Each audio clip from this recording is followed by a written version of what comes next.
Hello and welcome to the Feeling Good podcast. I am your host, Fabrice Nye, and joining me here in the Murrieta studios is Dr. David Burns. Hi, David. Hi, Fabrice. Dr. David Burns has been a pioneer in the development of cognitive therapy, and he is the creator of the new team therapy. He is the author of Feeling Good, which has sold over 5 million copies in the United States and has been translated into over 20 languages. He is an emeritus adjunct clinical professor of psychiatry at the Stanford University School of Medicine. So, David, I think today we're going to refer back to one of the chapters in the Feeling Good book, where you talk about sadness. Is sadness and depression the same thing? You know, sadness is not depression. And this is really about what you call healthy versus unhealthy emotions. And that's, I think, a good, useful topic, because the question is, why are we doing this work? What are we trying to accomplish? You know, are we supposed to be happy all the time? So what do you have to say to that? Right. And again, good to see you today, and thanks for coming over and giving me and both of us the chance to share some ideas and stories and thoughts that might be hopefully of interest to folks. But I don't think that human beings should, try to be happy all the time. And right. I sometimes say to my patients that I think we're all entitled to 5 happy days per week and 2 miserable days per week. And have we gone over that already, or in a previous podcast? I don't think so. Oh, okay. Well, if you don't have your 5 happy days per week, you need a little mental tune-up. If you don't have your 2 miserable days per week, we're going to have to put you on lithium because you're getting a little too happy. But the idea behind what I'm saying is that it's pretty natural. Probably inevitable for most human beings to fall into black holes from time to time, where we get That's depressed. my experience. Yeah, absolutely. Depressed, anxious, irritable, feel inferior, discouraged, inadequate, frustrated, ashamed. All of these kinds of feelings, and that's a part of normal, healthy living. But a lot of people, and usually you can pop out of those moods, and they can have some value for you as well. But the people I've treated in my career have been struggling with years, sometimes decades of relentless depression. And that's something that is not healthy or desirable. Unfortunately, we have now really powerful ways to help people turn that around. But I found it helpful to think of each kind of negative feeling as having a healthy side and an unhealthy side. For example, there's right. So what would be the healthy side of let's say sadness? Okay, well, let's take a couple simple, obvious ones first. Then we'll come to the big one: sadness versus depression. Sure. But let's take guilt versus healthy remorse. Right.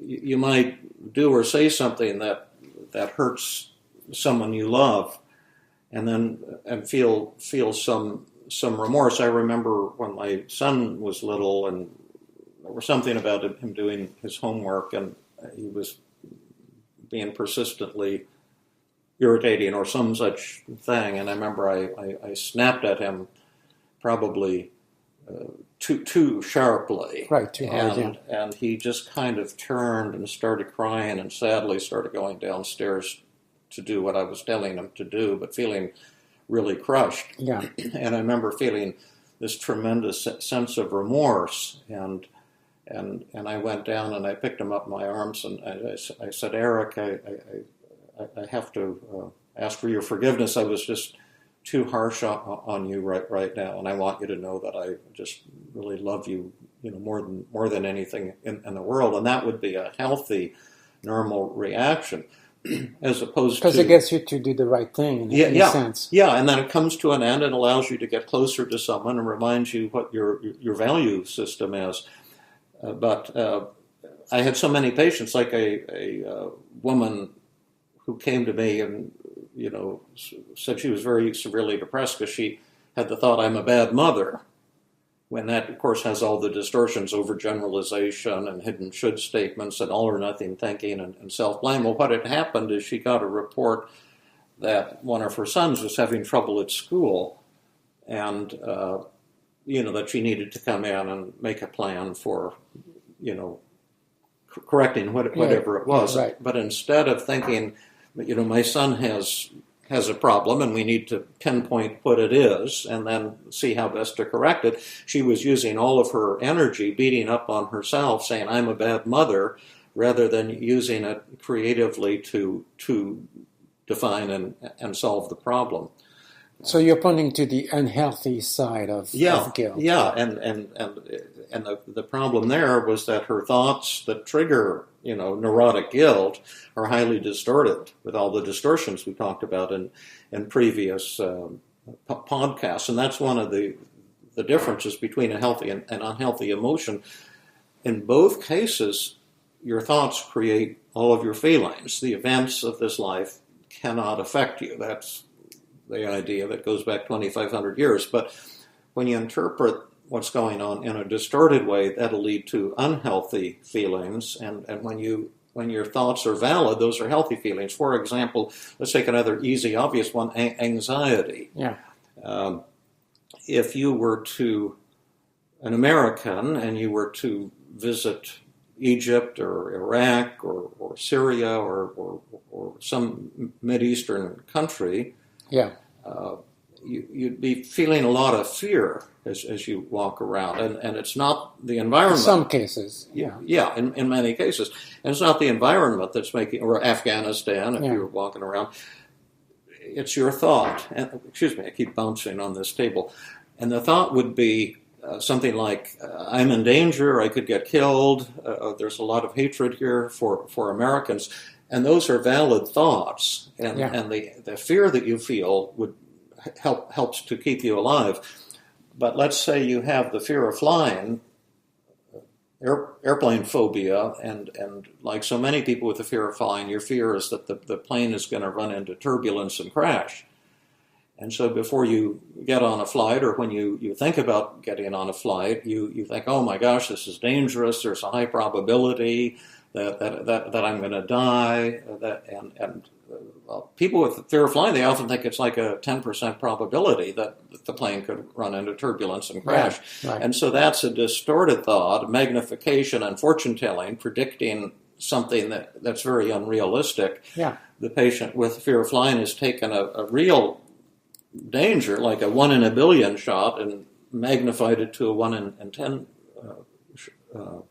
type of probability. So it's a distorted thought, and that would be an unhealthy feeling. Now, that brings up a question that I often have as I'm working with clients, is that if I have a thought that is not distorted at all, there's 0% distortion, am I supposed to be experiencing any negative emotions from that?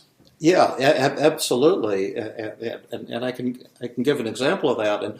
But the feelings that are triggered by undistorted thoughts can be healthy, beautiful feelings. In fact, I've sometimes had the concept, although very few of my patients have been able to understand it, but I think it's a beautiful idea of sadness as celebration. That if you're sad and you're not distorting anything, there's no distorted thoughts. Like depressed people have thoughts like, I'm worthless, I'll never get better, I'll be depressed forever. Thoughts that are just untrue. But if you have a valid thought that creates sadness or tears or grief, that can be a positive thing, or even a celebration in life. And the first time I really experienced that and had a glimmer of understanding, I was a medical student at Stanford, and I wasn't a very good medical student. I probably shouldn't have gone to medical school. I should have gone to clinical psychology graduate school instead for a variety of reasons. But I ended up in medical school, and one night I was on my rotation there on the Stanford Inpatient Medical Service. Or maybe it was the surgical service. Yes, it was a surgical service, and we had done removed kidney of this elderly man who had kidney cancer. Mm-hmm. And the prognosis was felt to be really, really positive that we'd remove the kidney and the cancer and everything would be fine. And he was really a neat old guy. I felt kind of close to him because he reminded me of my grandfather in some ways. And then, unfortunately, suddenly a metastasis appeared on his liver. Hmm.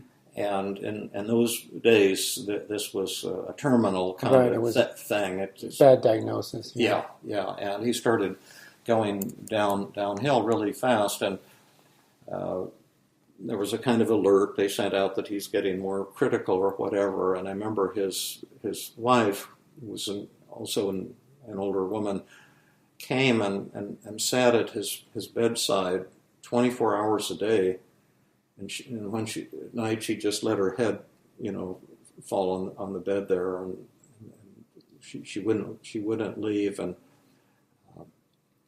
then one night the resident said, "Would I hang around this evening and kind of be on call?" And I thought that was peculiar because I was so inept. I thought, what good could I be? How old were you then? Well, I was probably about 28 and through there, something like that. But I didn't have, the skills even that I should have developed at that point as a medical student. I was pretty inept. But I said, yes, I'd do that. And then when someone called me to go into the room there, and there were about 6 or 8 of his family members. Mm-hmm. I think they had been called and had been told that his situation is getting pretty urgent. He was kind of slipping into a coma. Yeah. And so I went in, and then his son said, would it be okay if David would remove the catheter from his penis? They said maybe it's uncomfortable for him, and maybe he doesn't need that now. So I said, well, let me go check at the nursing station. So I went and asked if it was okay to remove it, and they said that would be okay. And then I said, well, does that mean he's going to die tonight? And they kind of nodded. And then I said, well, I don't know how to remove a catheter. How do you do it? And they said, well, it's real easy. You just take this kind of clamp off, and the air will go out, and you just pull it out. I said, okay, I think I could do that. So I went in and I put the curtain around him so the family, wouldn't observe me pulling the catheter out. I said, I'll just remove it now. And so they waited, and I removed the catheter. Then I opened the curtain back up, and they said, what does this mean? Yeah. And I found tears just going down my eyes, and I said, should I hide this, or should I let them see my tears? And I was thinking that his wife, when she would sit next to him, she would be stroking his head all the time and saying, he's still my man, and I love him. And I started thinking of that. I just started sobbing, and I said, I'm just going to let them see my tears, and I said, it's time for you to say goodbye to him, and to tell him how much you love him, and because he can maybe still hear you, but he's not going to be with us for too many more minutes. And then they all gathered around and started stroking him and hugging him and telling him how much they loved him. And I went into the residence lounge and just cried and kind of wept, and then. But I didn't know if I'd done the right thing, because I didn't know if the doctor is supposed to show your emotions. Yeah, and maybe be more professional. And then, and I knew I was a really bad medical student anyway.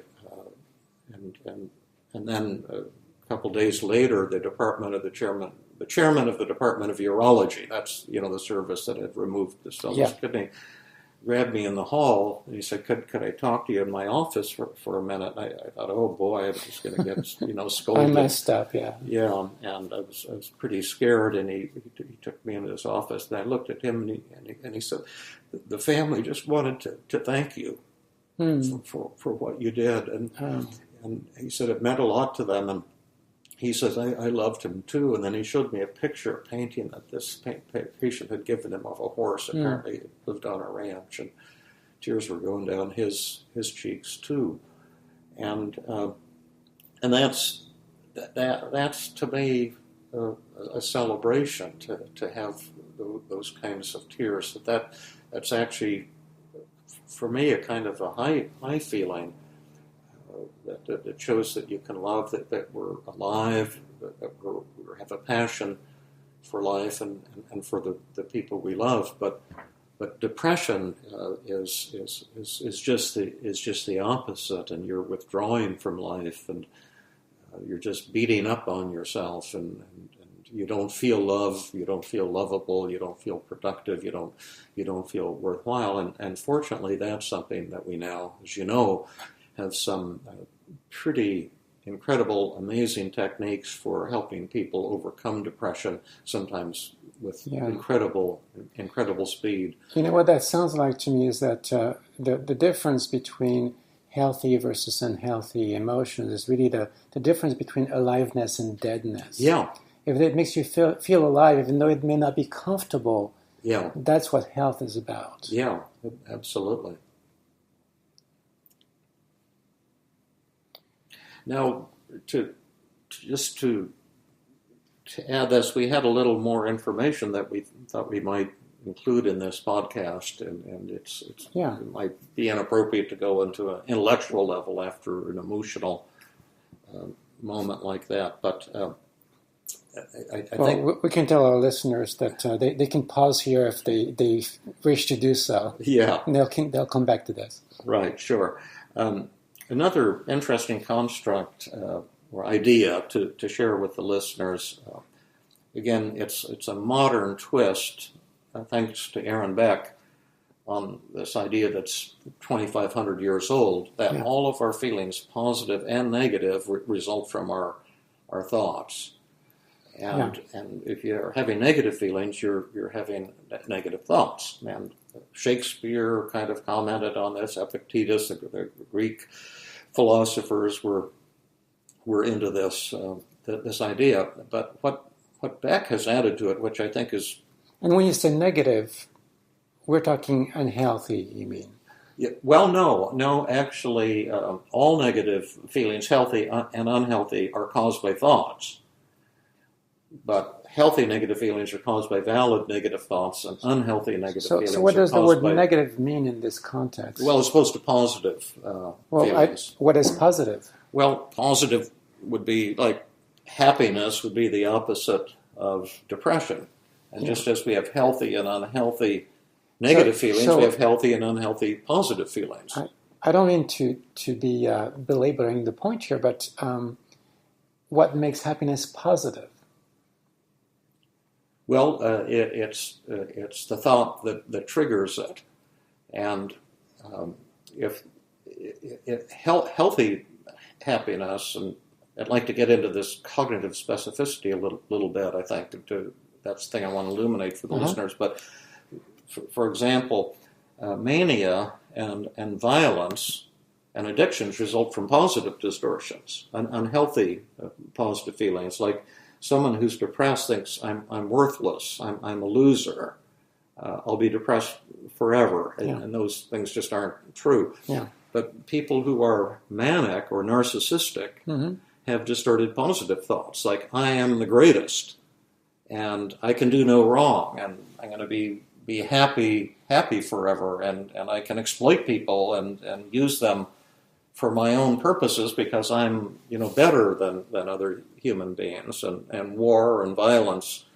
actually all result from positive distortions. So again, I don't think this quite answers my question. And what is positive about saying, I'm better than anyone, or I'm on top of things? What's positive?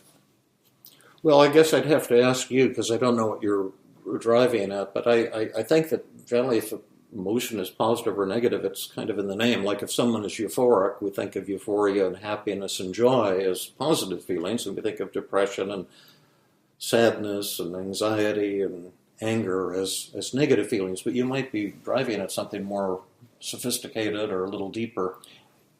This may be my way of looking at it. It's just that when I experience an emotion, and for me that equates to suffering, and I know what suffering is, then I would say I would like to diminish or get rid of this emotion. Right, and that's a Buddhist idea. But also, when it's not suffering, then I don't need to. Yeah, that's right. I agree with you totally. And so maybe what you're trying to point to is if they're suffering, then you call it negative. And if there's no suffering, you call it positive. Yeah. But and also that the suffering is based on the distortion and the thought that triggers it, which I think is another... So for me, it puts kind of like a value judgment on the emotions, where I see that emotions are just what they are. Yeah. And either we make the choice to change them or not. Yeah, exactly. And like the tears I felt when the old man died, I wouldn't want to change that. I wouldn't want not to have that kind of reaction. Right. Yeah, I'm with you 200%. Well, the other thing I was going to drive at isn't as deep as that, but Beck. Yeah, let's go back to something that's useful. At the beginning of cognitive therapy, with one of his many contributions, and I thought it's very simple when you hear it, but I thought it was brilliant. And he said it not only, and Albert Ellis to a certain extent had this idea, but Beck really refined it, that not only do thoughts create all emotions, you can't have a feeling until you're interpreting an event in a particular way, but that specific kinds of positive and negative feelings, but we'll focus on negative just to make it easy, result from certain predictable kinds of negative thinking patterns. And he called this the idea of cognitive specificity. In other words, specific kinds of thoughts create depression. You briefly mentioned that before, but let's get more into this. Yeah, and like what kind of thoughts trigger anxiety and fear? I would say thoughts about the future and exactly, and thoughts about like projecting a bad future. Yeah, and we call it fortune telling if it's a distortion. But yes, all anxiety comes from a negative prediction that something terrible is about to happen. Yeah, that I'm in great danger. Yeah. And to me, that was very illuminating when I first learned that. It seems pretty obvious now. Yeah. Now, how about hopelessness? If a depressed patient is hopeless, what kind of thought triggers the feeling of hopelessness? So I would say that it's also a projection of a bad future, but it's a bad future that's going to be lasting forever. Right. Yeah, absolutely. That things will never change, and that I'll have these problems forever. And although that's completely distorted, when you feel that way, it just seems so real, and it's one of the worst aspects of depression. And it's one of the reasons a lot of people turn to suicide or have suicidal thoughts, because we can endure any negative feeling, including physical pain, if we can see it's going to come to an end, and then we'll get relief. But it's when you think there's no exit that people turn to suicide. So that's hopelessness. Now, what kind of thoughts, Fabrice, would trigger feelings of guilt or shame? So guilt or shame would be self-judgment about a particular action that one committed. Yeah, that's right. It's the idea that guilt I think of as that I violated my own value system. Yeah. And in neurotic guilt, you think, therefore I'm bad, I'm a bad person. In shame, it's the idea others will see something about me and judge me. Yeah, they'll think I'm a bad person or I have a bad value system. So how about depression? What kind of thoughts trigger feelings of depression or sadness? Well, I'm thinking of Beck's cognitive triad of negative thoughts about the self, the world, and the future. Well, that's a good But yeah, probably idea something that more he had specific. as well. But the thought that creates the sadness or depression is the thought of loss. And in sadness, healthy sadness, you've lost something that you love. But there's no interpretation that it'll go on forever or that you're no good or something like that. Yeah. In depression, there's the thought that triggers depression is the idea that you've lost something central to your self-esteem. So, like, I'm not good enough and I'm a failure, or that you've lost something external that you need in order to feel happy and fulfilled. Like, for example, you may have been rejected by someone you love, and then you're telling yourself, I can never be happy without John's love or Susan's love or some such thing. Yeah. So it's the thought of loss that triggers sadness and depression, and then there's only a couple left, frustration and anger. They're somewhat related. What kind of thought triggers anger? So anger is, of course, directed outward, typically, and I would say that you want something or somebody to be other than they are. Yeah, that's right. You're in opposition to what they're doing. Yes, you have the idea that someone is trying to hurt you, trying to take advantage of you. You shouldn't be like that. You've got no right to say that. The idea that some other person is acting in some malevolent way and deserves to be punished, and that they should not be like that. And then I see frustration as that same thinking system, the shoulds directed outwardly, but toward not a person, but an event. Yeah. Like this train shouldn't be late because I'm in a hurry would be the type of thing. And it's interesting that things in the world could never frustrate a human being. Only a wrong thought about what's happening. Right, of course, yeah. So a simple example of that is I'm reinstalling things on my computer after my first computer crashed, the one that I bought recently, and I had to get a replacement computer. And I'm telling myself that when I install new programs, it should be very difficult and frustrating for me. And then it is like that, so I'm not frustrated because I'm predicting that it'll be difficult. But if I told myself, oh, it's a new computer and it's Microsoft and everything should work smoothly, then I would notice that it's often not like that. It's a matter of expectations. Yeah, that's right. So anyway, that's the theory of cognitive specificity. Right, and you listed some of the most well-known and blatant emotions, but I imagine that as you refine it, you can find even more specificity as to what kind of thoughts produce other kinds of emotions. I'm thinking of things like, repulsion and disgust, and nostalgia, and like wistfulness, and we're getting a little bit more too refined here. But I imagine that there's also specificity for all of those. Yeah, probably for positive emotions as well. Great. Well, I think that's quite enlightening, and I really appreciated your story about your patient. That was quite moving, and I'm sure that our listeners will remember that one. Yeah, I also think I sometimes get some kooky thoughts and ideas, and I think you do too. So maybe we have that in common, but I sometimes think that sadness, the feeling of grief in response to another person's suffering, I mean, when you suddenly feel their suffering, and without a distortion, but you allow yourself to see the suffering in another person, respond with tears and with compassion, that is the essence too, I believe, of spirituality.